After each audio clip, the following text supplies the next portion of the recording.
It's not the house that's haunted. It's your son. What's your favorite scary movie? What's the boogeyman? As a matter of fact, it was.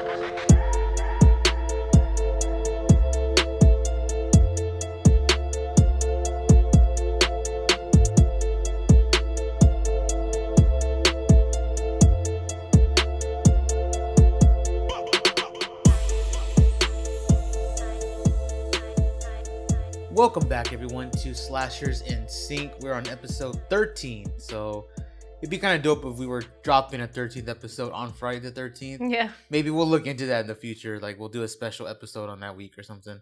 probably. But nonetheless, we're here at episode 13.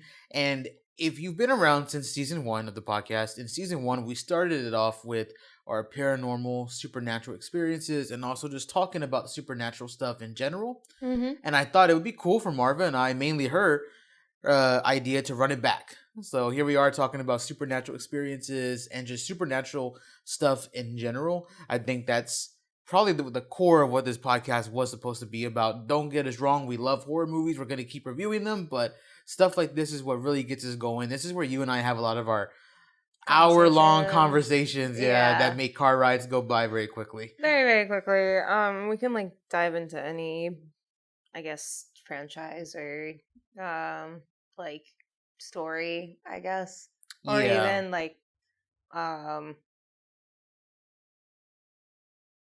fuck, I forgot the word.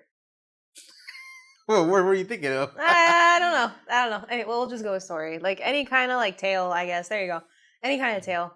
We'll dive into it, or any kind of perspective. We'll dive into it. Hell, you and I even bounce conspiracy theories off of each other. I'm sorry. This skeleton jar back there, the light's reflecting off of it just right in my point of view, and it's freaking me the fuck out. Trying not to look at it. Does it look dope at least? Yeah, it looks sick as fuck, but at the same time, the smile that it has is very similar to my sleep paralysis demon, so I can't help but not look at it. You want me to get up and turn it? No, I just need to not focus on it.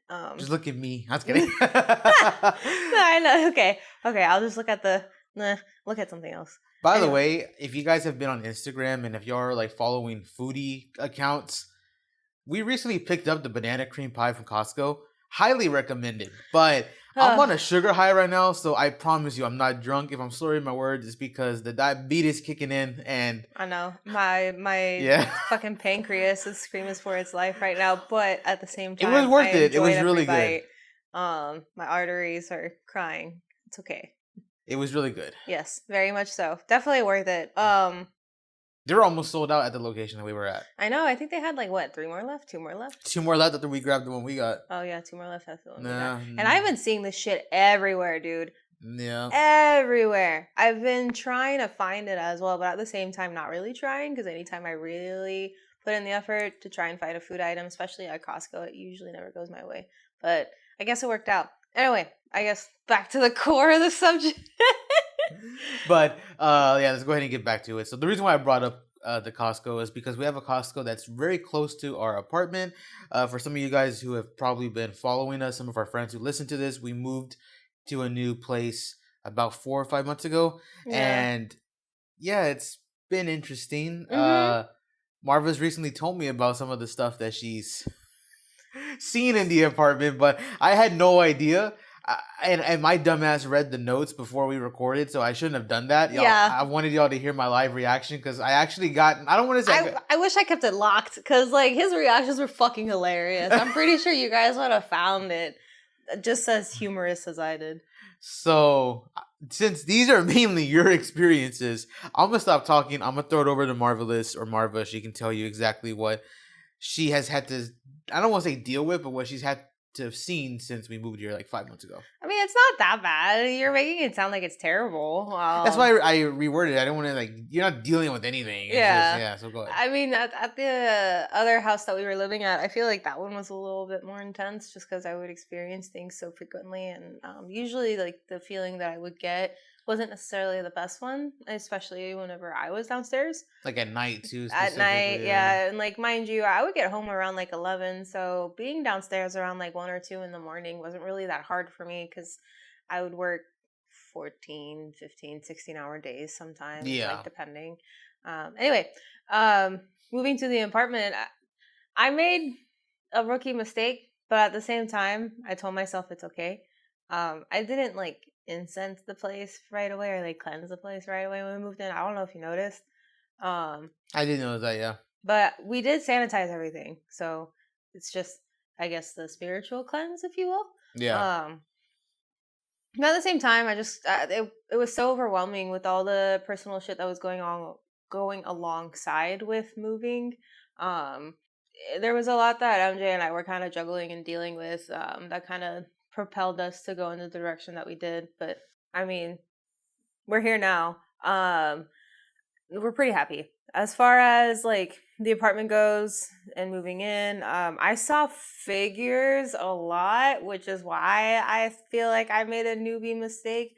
Mind you, they were like shadow figures, especially when we first moved in. But I didn't really tell MJ because I told myself, like I'm sleep deprived, I'm tired. Who knows? Maybe it's not really figures. Maybe I'm just like overcompensating or like overreacting, shit like that. Especially whenever it came to the house that we lived prior. Because I would just see shit too many times. It ranged from animals to like little kids to adults to like not so human looking figures. But It wasn't just her either. It was also a friend of ours too who saw things. So yeah, and she and I would stand there and like connect and talk about how often we would see certain figures. And like there was a lot of different, I guess, entities that she and I would see frequently. It was like 2 little kids, this cat, and then, but the 2 little kids would mainly stay downstairs, and then there was this one girl who would stay upstairs that you and I touched base on as far as like the first episode of the podcast, which was how you felt apparently with me being like asleep and saying how there's a girl in the corner. Yeah, I think we brought that up on the last paranormal episode. I mean, like I said, it wasn't that alarming. I didn't really like think much of it. I think I was just so overwhelmed with so many other things going on that I just kind of like put it on the back burner. I won't say I got comfortable with it or told myself to get comfortable with it. I so much was just going on, like full transparency. And yeah, it makes sense for like that place to have had so many, I guess, different types of figures and stuff, because I don't think we mentioned this on the last episode, but at that old place we lived at, not only did multiple people, and I say multiple, I mean like 5 to 8 people live there at different points in time, like consistently for like the last 7 years? 8 years. 8 years. There was also tons of parties there. Yeah. Tons of get-togethers. And you just don't know who's might be bringing in something. And it doesn't even have to be something that they had at their house. You could literally pick it up at the gas station. It could be in the car. On the road. So it makes a lot of sense for that place to kind of have a lot of stuff, So. Entities, I guess. But I mean, again. Or like, energy, if you will. Yeah. Or like figures or energy, like you said. But like moving here again, like we were just kind of settling in, so it is whatever. But it stopped shortly after, I want to say 2 weeks of moving into the apartment that we're in right now, to the place that we're in right now. So I won't say I chalked it up to my mind overreacting. I chalked it up to like, okay, well, because I was so tired, I was like overly aware of things around me that I normally am not. So I'm just gonna chalk it up to I finally got the rest that I needed. Because mind you, I was working 2 jobs while we were moving, and it was fucking crazy. But anyway, that's neither here nor there.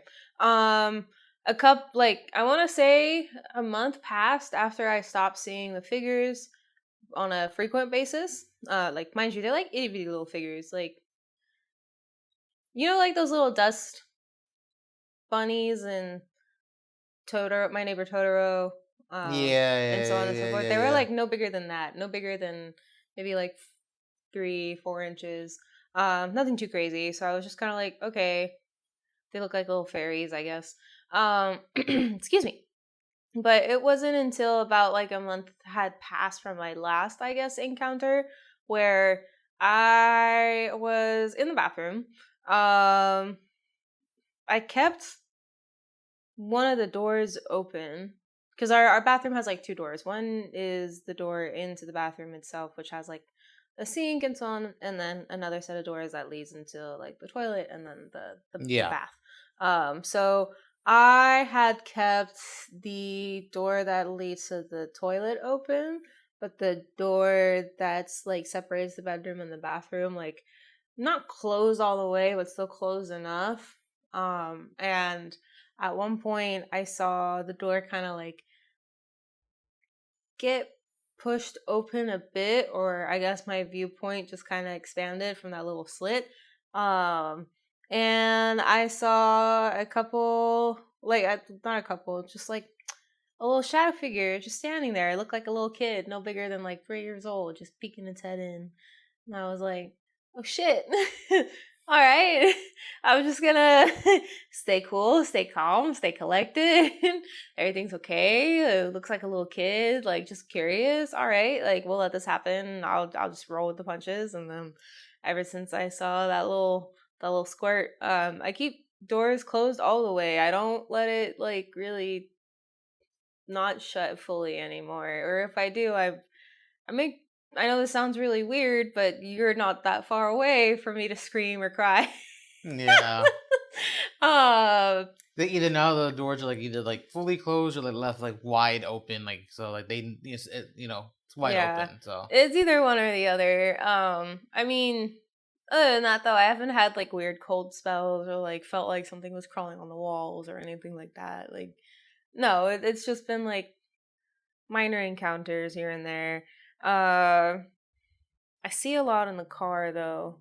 No matter like where we live, every now and then I'll look back in the rearview mirror and or not even like fully look back, just kind of like be driving, and then in the corner of my eye I see this little like movement or like a set of shoulders, and I'm just kind of like, thought it was just me and my MJ, but no, I guess that's okay.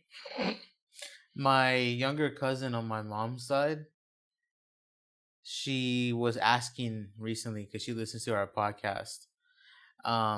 It's not the youngest one; it's the middle one. Mm-hmm. She was asking about our podcast, and she was telling my mom, I was listening to the paranormal episode. Like I was listening to the supernatural episode. Um, is that like, are they being for real? Like, do they see things or do they have they experienced things? And my mom was like, I don't know. They might just be exaggerating it for the episode, but I'm not 100% sure. And I know when she listens to this, she's gonna have a field day with this one.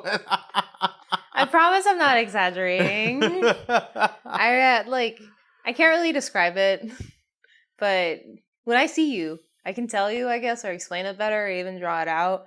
I think a better way to phrase this for people of different cultures is I think people both And different beliefs, of course. different beliefs, but most people, like if you talk to like an elder from like Mexico or like anybody like that, or you talk Mhm. or people who are our age but who are also super we're close to like their grandpas or their great grandparents, Yeah.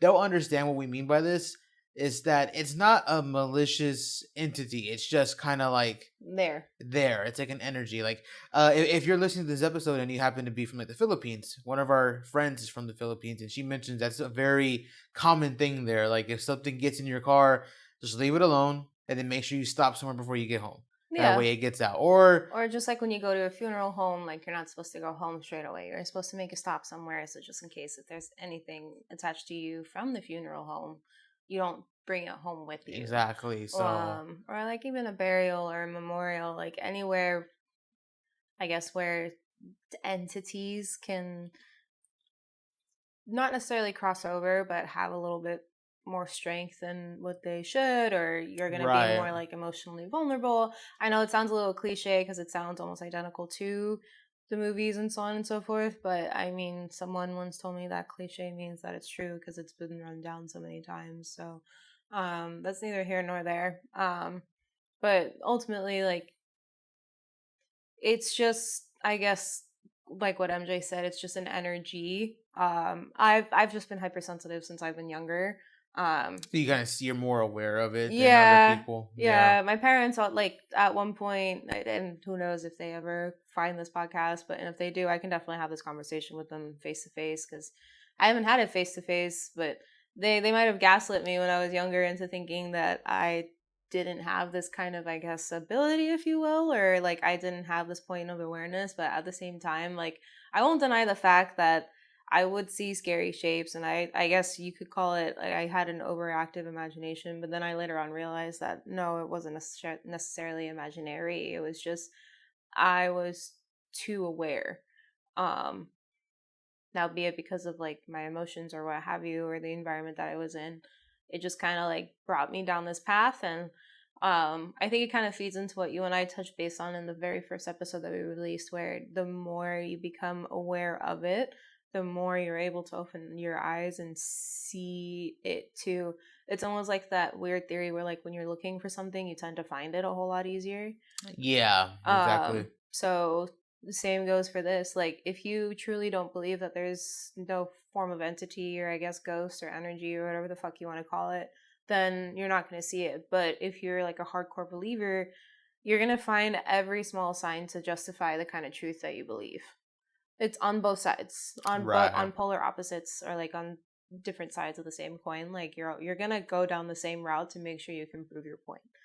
Yeah. So like, I don't know, I'm not knocking anybody's point of reality, but this is my concept of reality. So this went No. down a very heavy rabbit hole. I mean, yeah, it's a paranormal episode. And sadly, I don't have any experiences here, so I can't really, Yeah. give you any feedback on that. But at the old place, I talked about it before that, like, I didn't see anything there either, but I could feel energy. Ah, Though the big one was the staircase, see? where I would feel like something like behind me when I was like, Just kind of breathing down your neck. I would almost pull like a Shaggy, like as soon as like, because the light switch was at the very bottom, so like I would like, and if I had food in my hands, I would like hit the light switch and then boom, run up like.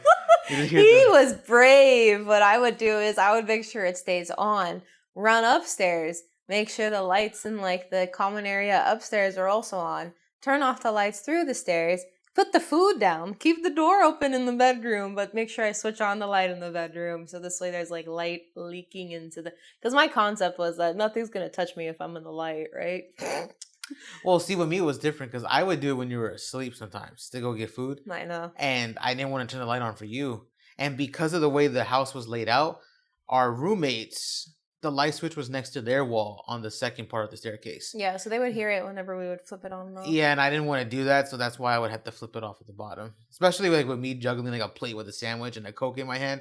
I don't want to be like hitting the light switch and I'm missing it every single time and it's like on their wall, So Yeah. for me, it was a little bit more like that. But yeah, I would always feel a little something like kind of like just right there on my neck, or like it almost felt like it was like chasing me up the stairs, Like up nipping at your heels. Yeah, or something. and I felt like like against Scooby Doo, like the little sound effects when they would run. I felt like that, like going up and down. Yeah. So I guess it goes to show just how insane it was at that house. I guess. This place is again, I guess, feeds into the fact of like it being so minor and so minute. But as far as like paranormal experiences and things that are really memorable, I drew a blank in all honesty. Just because of the fact that I see it happen so often, I guess. That like any kind of shock factor has been taken away. I was just more so surprised. But at the same time, I can't be surprised in an apartment complex because similar to the house that we were at prior, it's seen a lot of people come in and out, both within like the infrastructure and within the apartment that we occupy, I guess. Yeah, no, I feel that. But I guess if you don't have any more paranormal experiences to talk about, and I can't think of any more paranormal experiences to talk about, we could just dive into like supernatural entities. So Marva wrote some notes for this episode, and one of the notes is about supernatural entities and like I guess supernatural creatures.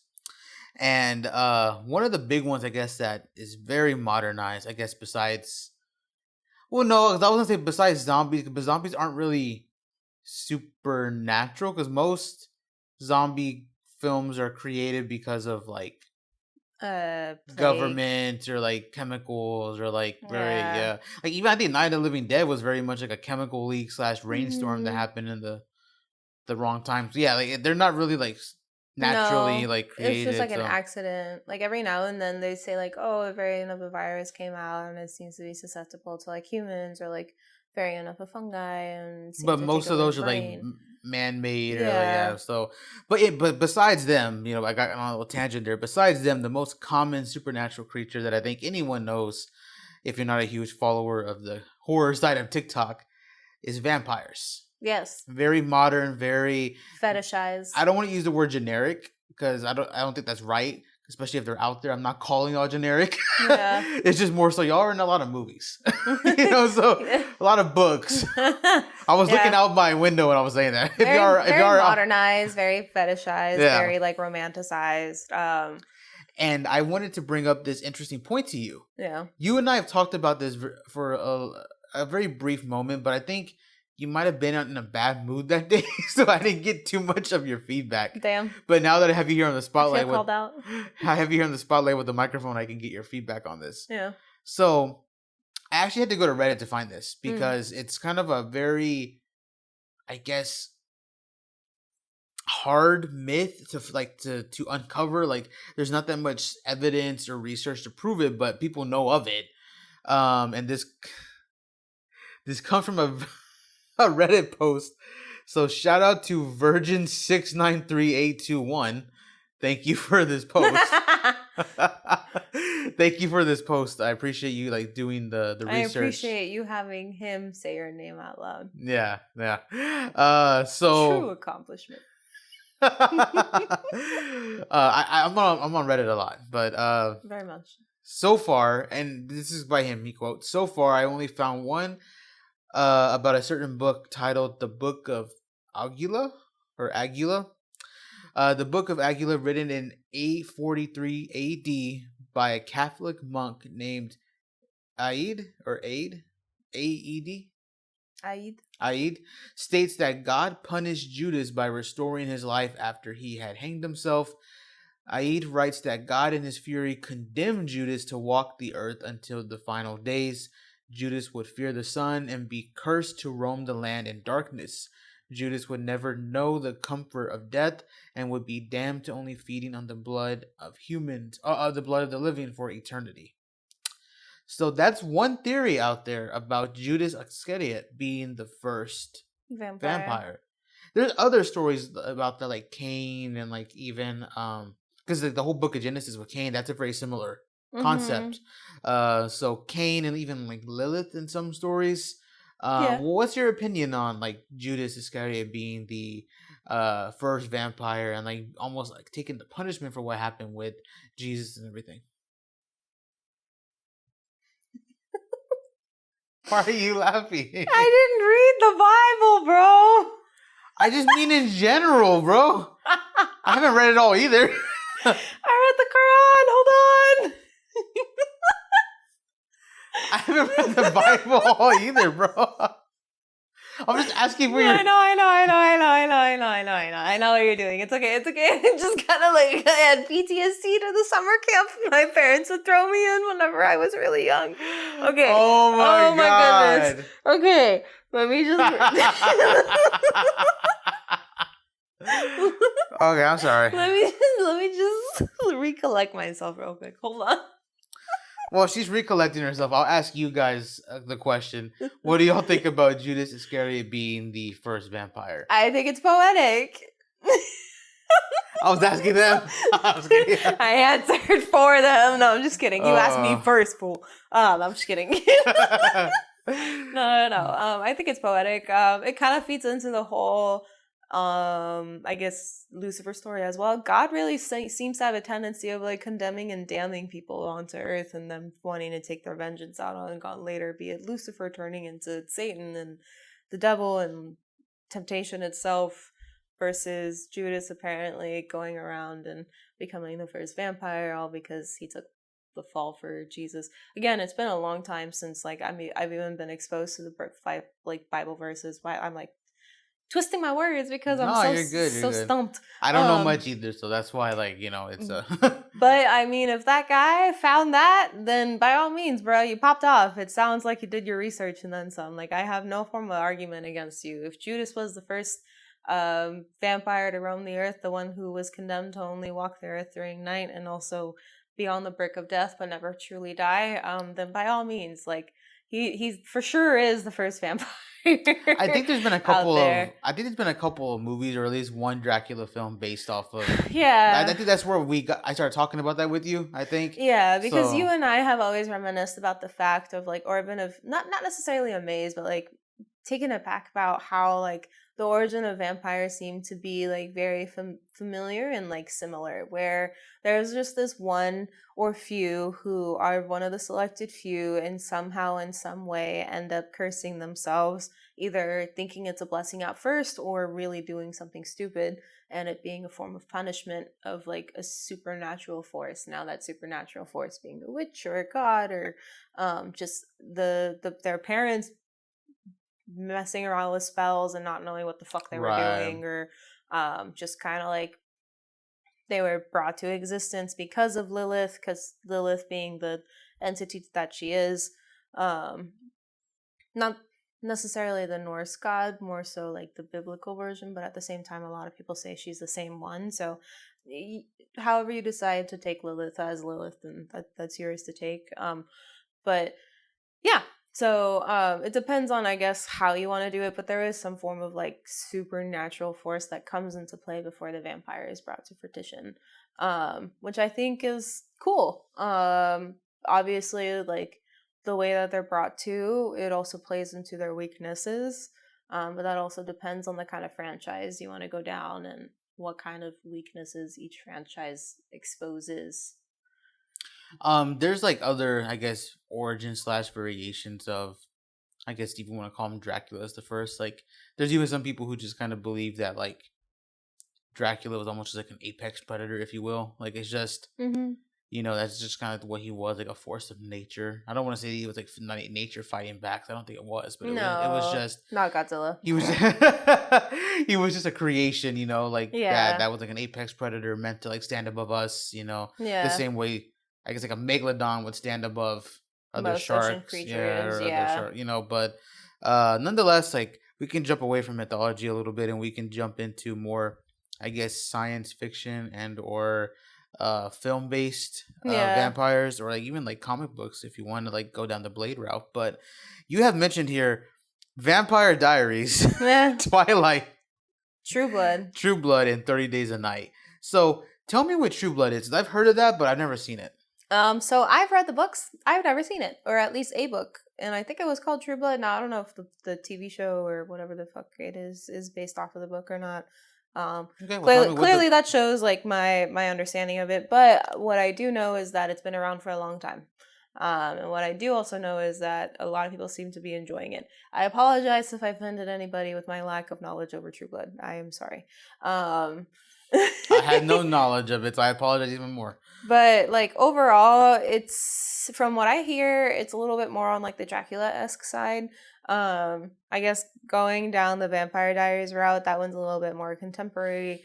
Twilight has its own little twist, and 30 Days a Night seems to almost like have like a more monster twist to the vampire aspect of it, but they Right. all fall under the same category of like a humanoid who have like long teeth or strong teeth. Um, and like features that are attractive but also terrifying and are lethal towards humans in one way or form, and their bite can turn you in one way or form, and um like you'll thirst for blood whenever you're firstborn and all that kind of shit. Like it all falls under that same rabbit hole, that same kind of like modern contemporary interpretation of what the vampire is. With Dracula and the more older stuff, it's a little bit more intricate, and the process of turning itself is a little bit more delicate as well. It's almost seen like an act of like tainting something, because you Right. can even go as far down as to saying that like way back when, whenever it came to somebody being turned into a true vampire, because you had two different variants of vampires. You had the zombie vampire and you had like the true blood, the kind that Dracula was, where I guess like the true form of vampire, you would have to be a virgin or pure before you were turned. If you weren't pure or a virgin, then you would turn into what's known as like the zombie vampire, where like you have no sound mind and the person who turned you has full control over you, or you just have no control over yourself. Like Hellsing, right? Yeah, similar to Hellsing. And like there's other forms of media as well, not just like anime, that depict this kind of idea or concept of vampires either. Yeah, I think even Abigail kind of like tries to show that too. But the thing with Abigail though, and we'll get to that in a second, is that it almost made it seem like it was more an ability, not so much that just because they were a virgin and or didn't drink blood that they turned into a zombie. Whereas, it almost seems like she implies to I forget his name already, but Frank. She implies to Frank that it takes years of training before you can do the cool shit. Yeah. Whereas like in Hellsing, as you brought up, it's just based you just turn into a zombie if you don't follow those rules or qualifications. Yeah, or if you don't feed off of somebody's blood in just the right timing and so on and so forth. So yeah, it's really not weird, but like it's pretty interesting to see the different variations of it and the different interpretations of it. A lot of people like to argue that Dracula is the origin of it, but then again, like what brought forth Dracula too? But I guess that kind of falling back into the whole line of like how they're all unique as far as their origin. There's also the fact of like each franchise or each form of story creating their own version of how these vampires can be killed. I guess falling back to Vampire Diaries, you have Vervain, you have wood, you have the white oak tree, you have the white oak ash, depending on like what kind of class of vampire you want to kill. I always thought that was a dope inclusion to the show. Like, yeah. There's also like cool abilities like the daylight ring, where as long as the vampire is wearing either a necklace or some form of jewelry that contains a special form of stone, then they can conquer the sun. Versus like in Twilight, there's no form of conquering the sun. You don't burn up when you are in the sunlight. You just glow like as if you're made out of complete diamonds or sparkles or whatever the fuck.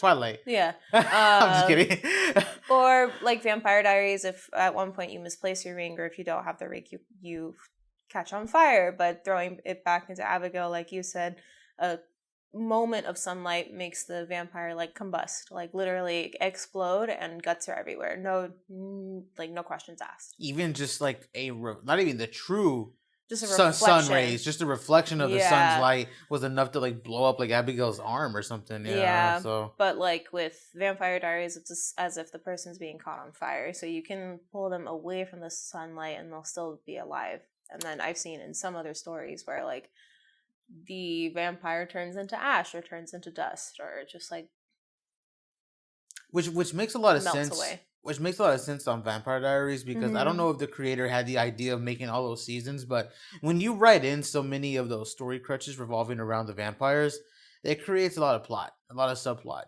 Like someone an episode of TV is like them losing their ring and they need to get it back. You know what I mean? Yeah. It's very like dope. And I think I remember when I first watched Vampire Diaries, when I found out about the ring, I was like, that's like badass. Like that's the first time I had seen something like that. At least me anyways. Something being brought up to the point where like you have these creatures conquering something that's supposed to stop them entirely. Because again, it ties into the whole origin where like in Vampire Diaries, the only reason why I'm touching base on Vampire Diaries so much is because me and MJ share a lot of knowledge whenever it comes to that, and he and I would get into like power scaling debates and conversations whenever I threw him into the franchise, and he actually finished it. I never did, so he saw it through and through, and I just kind of stopped, I think, like a season or two prior to that. I think so, yeah. But ultimately, like, the way that the vampires came about was by these quote-unquote called originals, which with any other franchise that you guys seen, or modern franchise, I should say, there's usually a set or at least one individual who starts the lineage of the vampire beast, I guess, or a vampire being, if you will.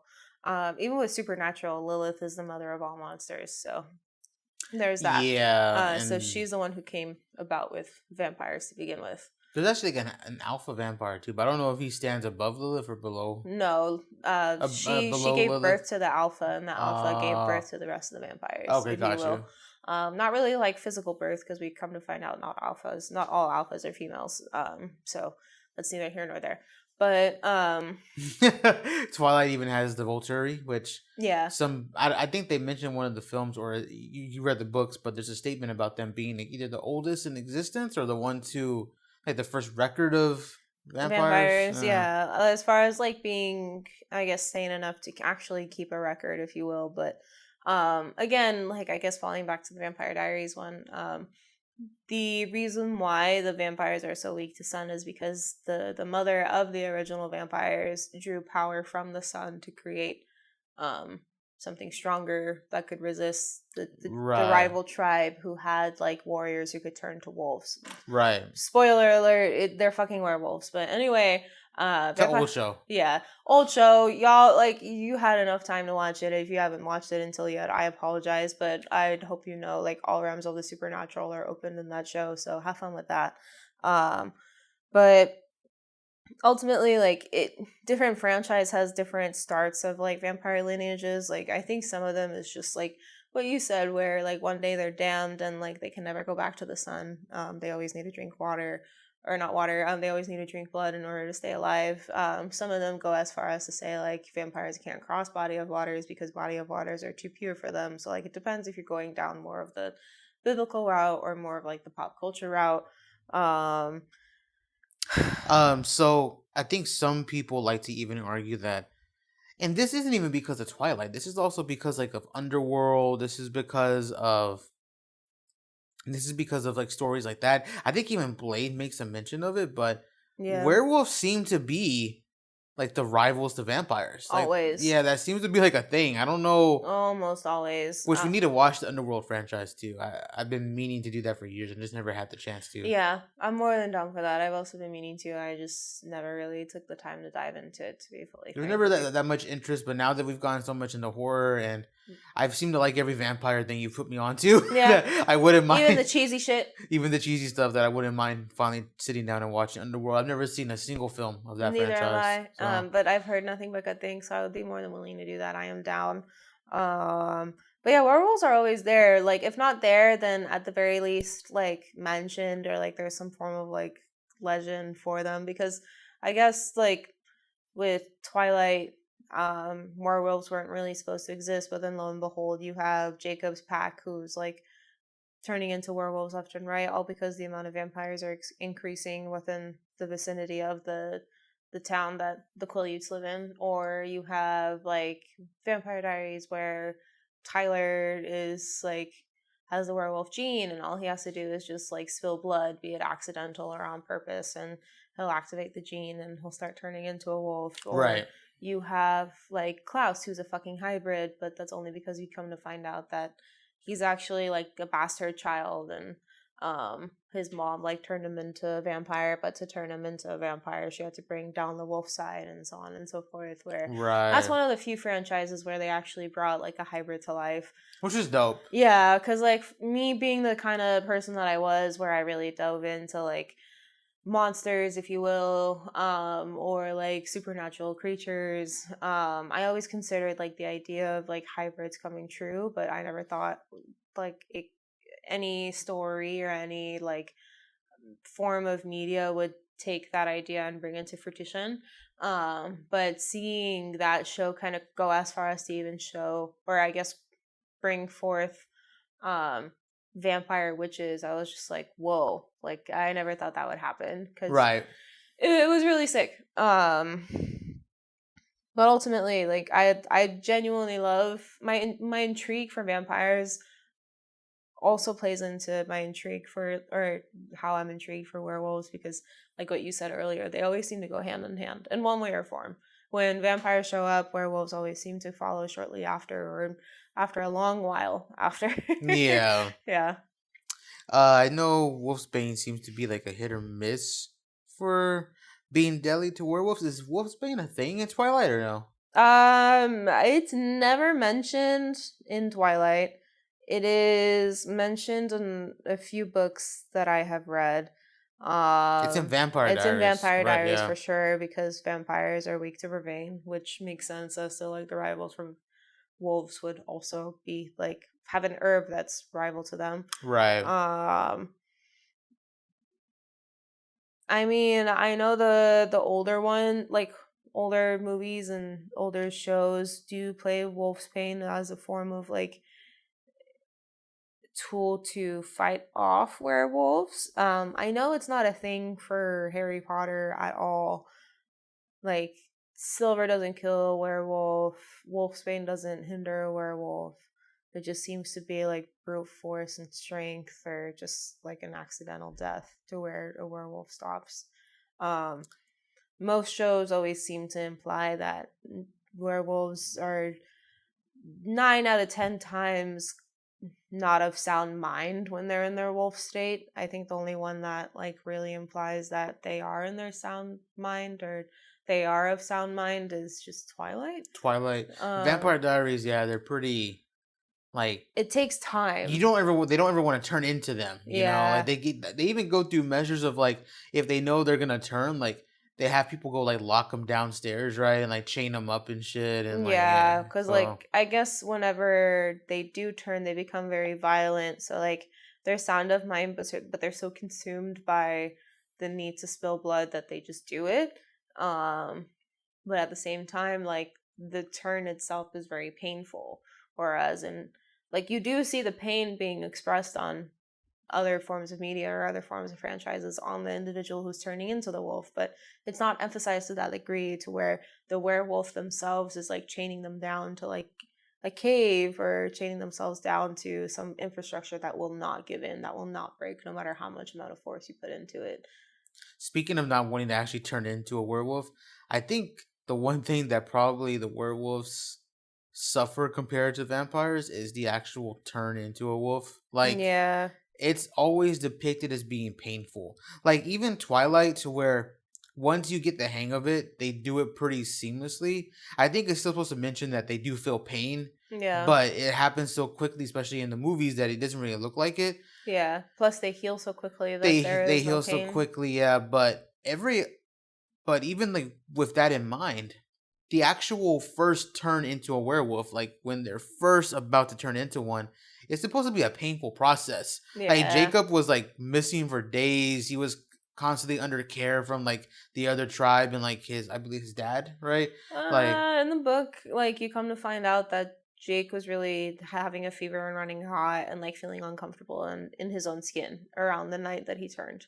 The only reason why like he missed school and wasn't around Bella for so long is because he was uncovering the truth about what the Cullens were. Like fully, like these stories and legends aren't really true. So okay. he was avoiding Bella, but at the same time, like he was also figuring out a way to navigate through turning into a wolf, because at this point in time, whenever he would turn, he would lose quote unquote consciousness. Okay, thank you for correcting me because I know in Yeah. every other story, 'cause I thought it was the same with Twilight. At least the very first initial turn, like the first turn into werewolf that they do, is always the most painful. Because even Vampire No. Diaries and other ones, like They it's do. a big like almost It's like a big event. like a full night extravaganza to where Yeah. like they're in constant pain and struggle for like Their hours. Like bones are it's cracking, they're changing and changing back, and but no, with Twilight that's not the case. Like okay, you run okay. hot, you have a fever, your bones are achy, like as if you're about to go through a growth spurt, but it's not like as if you're in torment for the all the night into the morning, or the entire time that the full moon's out. Even with Vampire, or not Vampire Diaries, even with like Harry Potter, like with Loomis. I mean, I haven't read the book Lupin. quite. Lupin, sorry. I haven't read the books quite just yet, but with Lupin, like you can see that he is quite terrified of the moon. Like not only in the beginning of the movie, you see the creature that turns into your most feared Yeah. entity or being or item, turns into a moon for him. And then whenever he like actually turns into a wolf, he's constantly looking at the moon. And even for that brief second, he's like in pain too. It's not a quick. He's whimpering. It's not like a quick He's transformation shaking. like in Twilight. Like Yeah. like you can see he's screaming. Like his body is like just morphing all slowly. Yeah. Yeah. So Which has always been the case with most werewolves. Again, the only one that I haven't seen be the case is the Twilight Saga, or the Twilight series itself. So in your notes, you wrote down origin of vampires. We kind of already discussed that. Yeah. With the Judas Iscariot being one, or even Lilith. We also discussed like just the idea of like a creature being born who just happens to have like I don't want to say just different genes than us, but just someone who is born and who is just meant to stand above us as an apex predator. Yeah, some people like to even call like vampires cannibals because in all honesty they consume human flesh and they look like Right. humans as well. So um vampirism could also be considered a form of cannibalism. So that's could Yeah. be another way of like the story coming true or coming to fruition, if you will. What do you think the origin of werewolves is? Like besides just like media, like where do you think like that comes from? I think From your like research over time. and I feel like it's mainly pop culture that's been played into this. So I like I know there are stories out there, but I'm not gonna say this is the pure and only origin. I haven't looked too much into it, so I can't like say concrete that you're like right either. So Yeah, I'm not gonna like I don't know, so I'm not gonna say something that I don't know.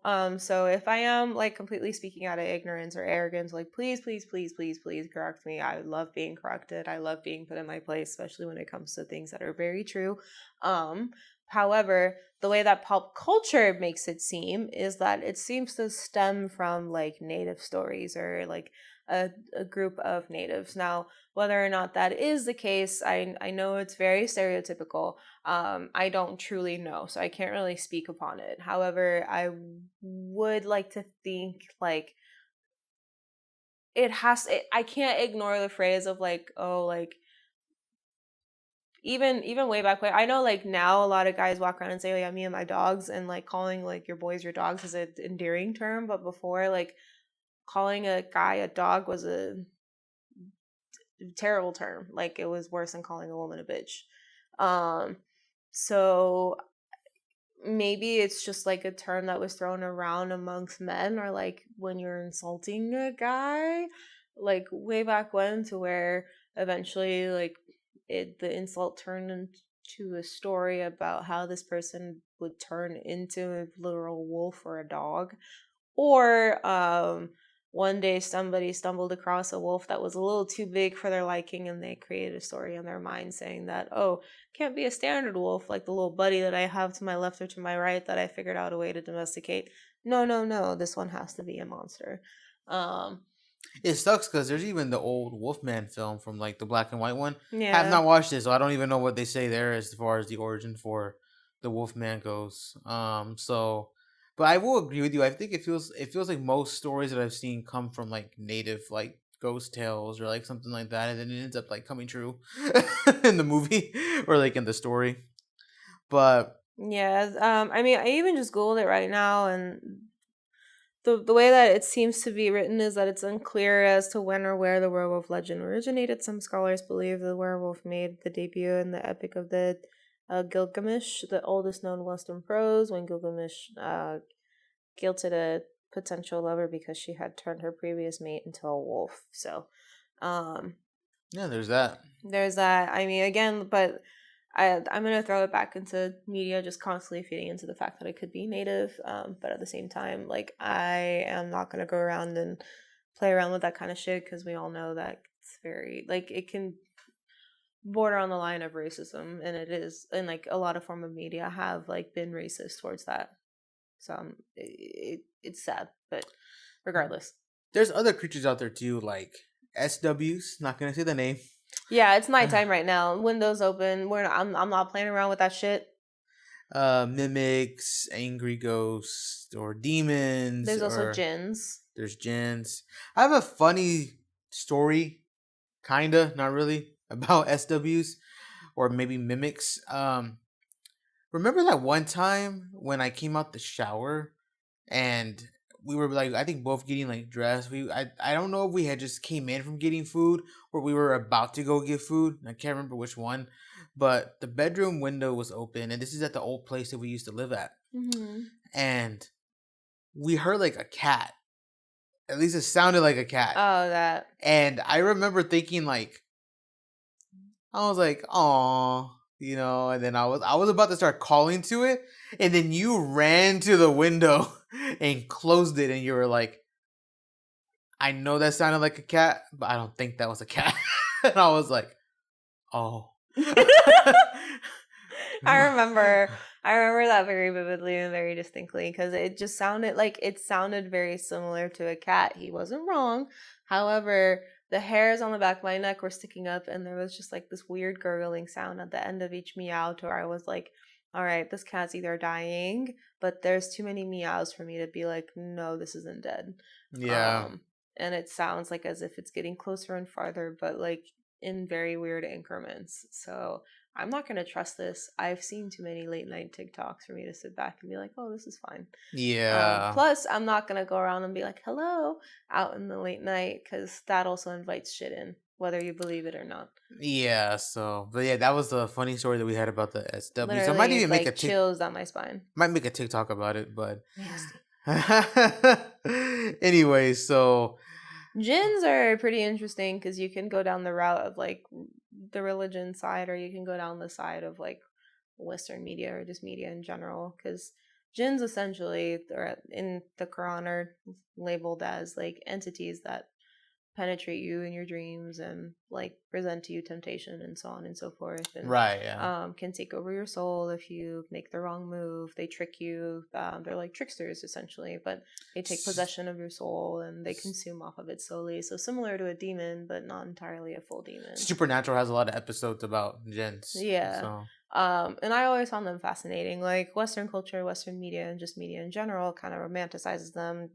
Jinns also translate over into genies, which I mean we all know Aladdin and genie. But at the same time, there's other like forms of media as well that talk about genies in general. But the true original story of genies are the jinns. And if you dive down that rabbit hole, you come to find out that like a lot of different, I guess, quote unquote demons are based off of jinns. Different variations of them or different like emotions that the single jinn can carry. And mind you, the jinn can split itself up into multiple different pieces and like go around the world and so on and so forth. But if my knowledge is correct on this, and mind you, it's been a few years since I've had the lesson or stepped into a mosque or had my father scare me whenever it comes to this sort of story, but there's usually one, just only one. It just splits itself up into multiple hundreds of different pieces. I think I don't ever had an experience with the jinn, thankfully. Knock on wood. Yeah. So, which is funny. My I dad does not believe in the supernatural. However, he believes in the jinn. Oh, really? Yep. Yeah, you told me about that before. He doesn't believe in supernatural stuff. Nope. Interesting. Yep. All right. Well, I mean, there you go. I mean, as far as like ghosts and demons go, not really much to talk about that because like it's pretty common. I mean, like there's tons of movies talking about it. There's tons of books talking about it. Yeah. Documentaries. Like, I mean, if you really want to dive into it, there's like different names for different types, just like how there's different like gods out there. There's different like counterparts to them. So I've recently come to find out that there's forms of religions to where you pray to certain demon deities, and they serve you as long as you serve them. So I mean, it's pretty dope. It's pretty cool. Is it something that I condone? Not really, because I mean I've been scared shitless whenever it comes to demons and shit like that. So I don't fuck around with it. But if you do, I highly recommend for you to be safe. Please. Always be on guard, be safe, take precaution in what you do when it comes to stuff like that. But nonetheless, let us know what you think about supernatural entities. Also, please tell us some of your paranormal experiences. You can add us at Instagram at /insync. Of course, the link will be down below in the description. And you can also find the link on our official podcast page as well. Also, some cool news since Google Podcasts is coming to an end. Google is now, I guess, giving the option to every person who has a podcast set up with them to submit to YouTube. So I have created the YouTube channel and we will have videos of our podcast, not on camera stuff yet, but at least the audio versions will be uploaded so you can listen to it on YouTube Music in the future. So that's pretty cool. Also, if you're not following me on MJTV, go check that out. It's spelled out MJXTV. I'm sure you guys have noticed this, but I do make the music for our intros, and I've been making beats for like over 12 years now. It's been a long time. Over a decade. Over a decade. So I'm uploading like beats there, and just for anything that you want to use it for, copyright stuff, for streams, if you're a content creator, for background music, whatever you want to do, go check it out. And the support is always welcome. So again, go check me out, MJTV, but it's spelled out MJXTV. Thank you guys for tuning in as always. And make sure to hit us up on that Slash and Sync, because we're going to be dropping some reels there pretty soon. Should be a very fun page that we've been putting together. And I'm liking the way it's turning out. And I'm happy to be doing this podcast for you guys. It's been 13 weeks, I guess? Yeah, a little over 3 months. It's pretty dope. Mm-hmm.